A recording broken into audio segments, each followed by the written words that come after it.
During the recent years, we have all enjoyed a flurry of stunning pictures of distant stars and galaxies.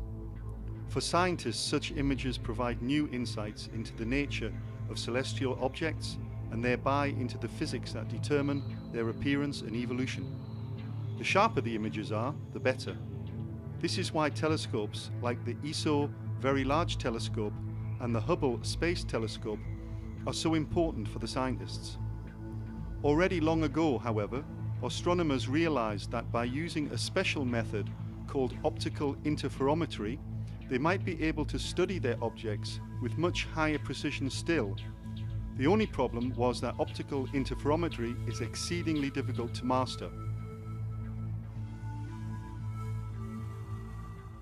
The Paranal Observatory in Chile, home of Europe's Very Large Telescope, the most advanced ground-based observing facility in the world. Interferometry requires the light from two or more telescopes to be combined. When the Very Large Telescope was conceived as an array of 8.2-meter telescopes, it was designed to work as an interferometer. But it meant doing interferometry on a scale never attempted before with any astronomical telescope.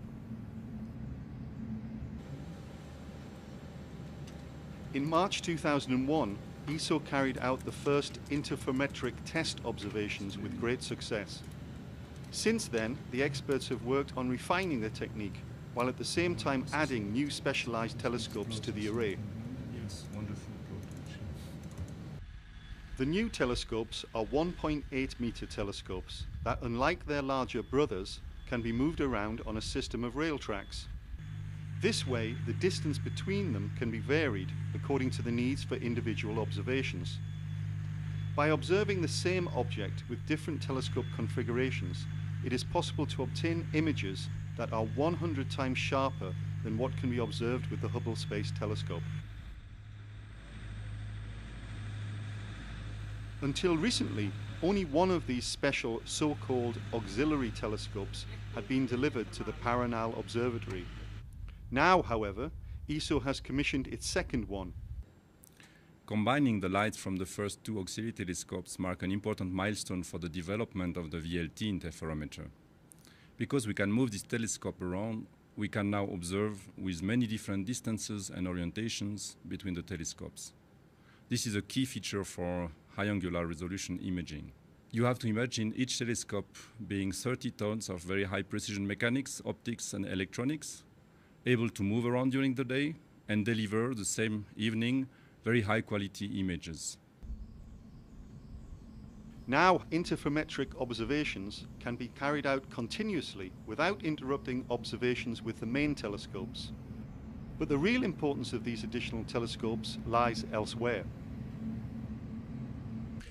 The introduction of the auxiliary telescopes is a very important new milestone in the development of the VLT interferometer, and will bring interferometry out of the specialist experiment and into the domain of common user instrumentation for every astronomer in Europe, and will increase enormously the potentiality of this observatory. With two more telescopes still to be delivered this year to the Paranal Observatory, ESO cements its position as world leader in ground-based optical astronomy, providing Europe's scientists with the tools they need to stay at the forefront in this exciting science. The VLT interferometer will, for example, allow astronomers to study details on the surface of stars or to probe protoplanetary disks and other objects for which ultra-high precision imaging is required. It is premature to speculate on what the Very Large Telescope interferometer will discover, but it is not difficult to imagine that there may be quite some surprises in store for all of us.